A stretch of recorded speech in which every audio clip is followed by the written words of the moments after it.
Probably the last question. What's the one thing incoming freshmen are lacking most? Time management skills? Is it social skills? Is it, what do you see? One of the things that we continue to notice is just preparedness, fitness level, just being ready to play at the next level. And it doesn't matter, sometimes what you put in that player's hands, they've got to take ownership of it, and they've got to ask questions as to, okay, what does it really mean to be fit when I come to college? It's a whole nother level. You already know, as players who've played at already some different levels, every time you take a step up, there's a change. It's a little harder, something's harder. And when you get to college, it's no different. It's another level, and fitness, I think, is one of the things that we find year after year that the majority, and it's not every freshman, there's some freshmen that just come in and just blow you away. Being a part of some programs where, you see where you rebuild, there's some kids that just make that commitment, and they're going to come in to prove something, and they blow you out of the water. And then the ones that you think are going to get it done, they've come from a great club and a great background, sometimes they don't come in prepared because it's just a whole different level. So I would say that, time preparedness, things like that, those are things that are transitional as well, and those are things that hopefully you've done your research, you look into these universities, they are investing in their student athletes to make sure that they have programs implemented that can get you adjusted more quickly into the college life. And I think most of the universities are doing that now. I think the other thing that, and I wouldn't say it's that they come in lacking, but the thing that's the biggest shock, I guess, is that a lot of these players, they're in a competitive environment, but that competitive environment may be once or twice a week or in a tournament, and it becomes almost muted because they compete so often. I think what's really a challenge for them is to get into what is an extremely competitive environment. So I can probably say this in this. Imagine that every day of the week was an Neuqua Valley-Waubonsie Valley matchup, and that was your training environment every single day, and you had to walk off after that game deciding on whether or not you had a good day. And you have good days and bad days, and the mental toughness to go out on a training day one day and not bring your A game and be able to come back the next day just as confident, just as ready to jump into that battle. I think that's the mental piece that most freshmen struggle with, and that's probably true academically. They have the time management skills, they have all that, but the day-to-day evaluation of themselves at a level of where they look around and see everybody's as good as I am, and to be able to handle that in terms of their confidence, in terms of their realizing that they're still developing, but yet still being able to get on and compete. That mental toughness piece is I think the piece that's the most difficult for freshmen to get right away. And the fitness component plays into that, because if they are just trying to keep their head above water because they're not physically as fit as the rest of their teammates and they don't understand that level, and he's right. We had a young lady from California who actually had a personal trainer her entire summer prior to her freshman year, and he looked at my summer packet and said, "That's impossible, there's no way anyone's really doing that." And she came back and I said, "You should get your money back for what she paid her physical trainer," because she realized, and by her sophomore year she was fine, but not realizing those expectations. So then you add on top of that the day-to-day competitiveness of that training environment and the day-to-day competitiveness of what they see in the classroom, and it's a mental challenge, I think, that becomes the kind of deciding factor on how successful their freshman campaign might be. I tell every freshman, your first week of preseason, you'll get better in your first week of preseason than you will for the next year of your career. And it doesn't have to do anything with your coaches, and has nothing to do with your teammates, it has nothing to do with the environment you're in. And I always say this, imagine all the drill breakers removed from practice. And I think you all know what a drill breaker is. Like a person, like you pass the ball to, you're like, oh, just keep it in bounds, geez. That drill is gone, and everybody's either as fast or faster than you. And once you do that, you have to think faster, you have to compete a little bit harder, and I think what Janet said with the mental toughness is a huge part. And that environment alone, it's like you sink or swim right there, and I think it's a great environment to be in. And we talk about, I've had youth national team players come into my preseasons, and they struggle. And so if you're excited for that challenge, and that's the part that's going to get you better. And it's every environment you go to, it makes you better. And I think that's the biggest challenge, is to get actually through that first week, to be honest. I would echo that, and one of the things that factors into that is the returning players have already gone through that. So now you're a sophomore, now you're a junior, now you're a senior, and you've learned that over and over again, and so they've got a big leg up on you that way on what it takes to be prepared and what preparation level that requires of you over the long haul. Some other things that I think, and it relates to what both Paula and Janet said, and that is that mental toughness, but there's an emotional toughness that's required of you at the college level too.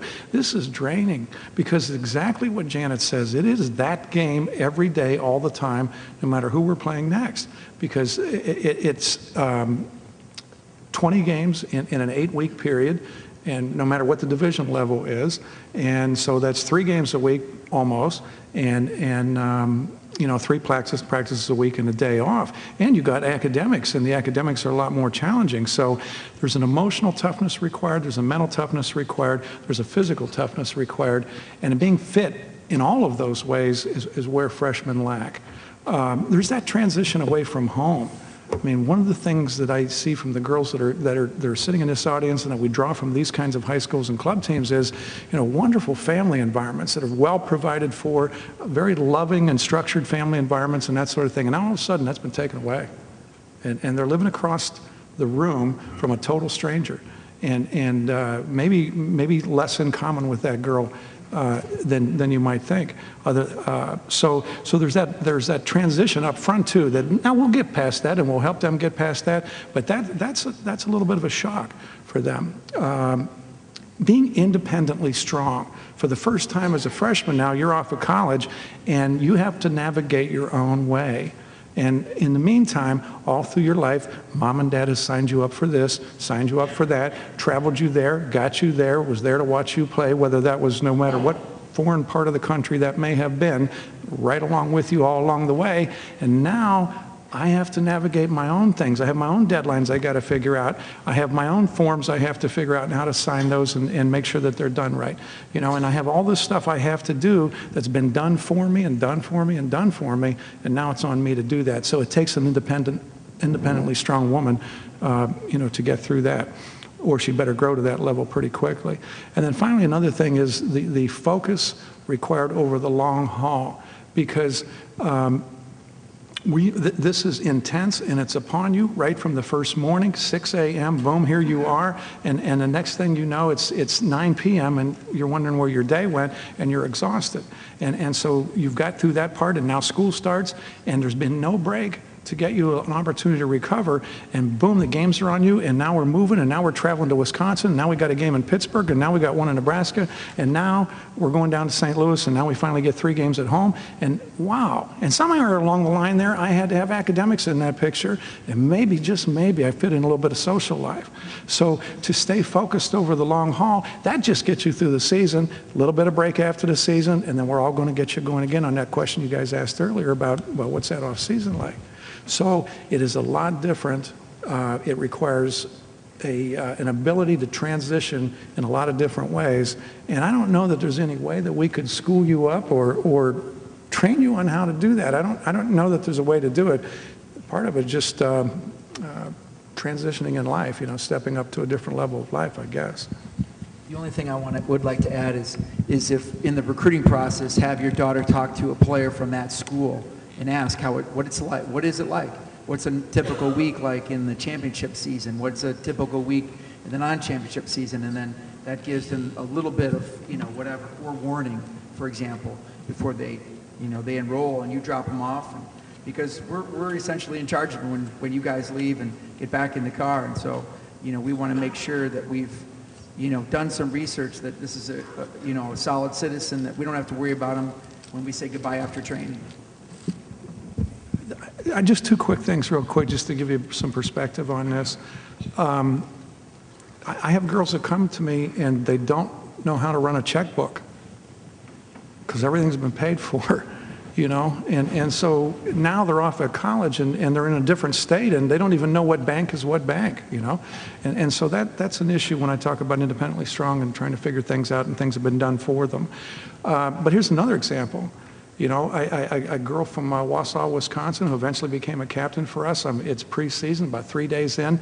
I got to go up in the dorms and hand some paperwork to another girl. I just happened to be walking down the halls, and I'm sort of swiveling my neck, rubbernecking, you know. Doors are open, just seeing we're the only ones on campus. Not most of those dorm rooms are empty. I sort of blow right by, and all of a sudden I notice, here's Sam, and she's sitting sort of Indian fashion in the middle of the floor, and it looks like a tornado had gone through there. And I blew kind of by the door, and I stopped, and I thought, wait, that doesn't look right. I go back in, she is just sobbing. I mean, she's sobbing heavily. And the reason, and the room is a mess. I mean, there's clothes everywhere. And so I said, Sam, what's wrong? And she said, she wouldn't speak for a second. I sat down with her, I said, come on, what's wrong? She said, I don't know how to do laundry. And so the reason why the clothes were everywhere is she just threw them everywhere. And so I sat down with her, and I said, okay, you put the colors over here, the whites over here. Where's your detergent box? I got the detergent box out for her, and I showed her the instructions on the side of it. I mean, we're laughing, but that happens more than you realize. Julie, before you wrap it up, I just want to, probably for all of us, just want to thank you, first of all, for putting this together. And you guys have really taken the first step in doing your research and doing what you need to do by being here at this panel. There's some awesome information. I know every time I do this, I come away with something new and interesting, and it's usually from the NAIA people, but Julie, thank you. All the things we wish we could do. Yeah, all the things we wish we could do. But Julie, thanks a lot. Let's give her a round.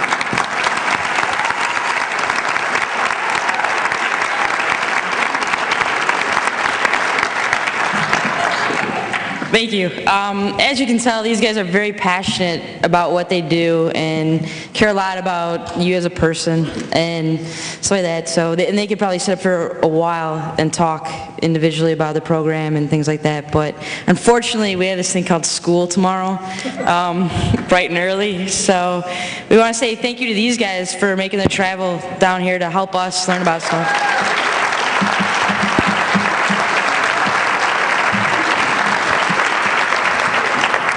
So thank you. I hope you learned something.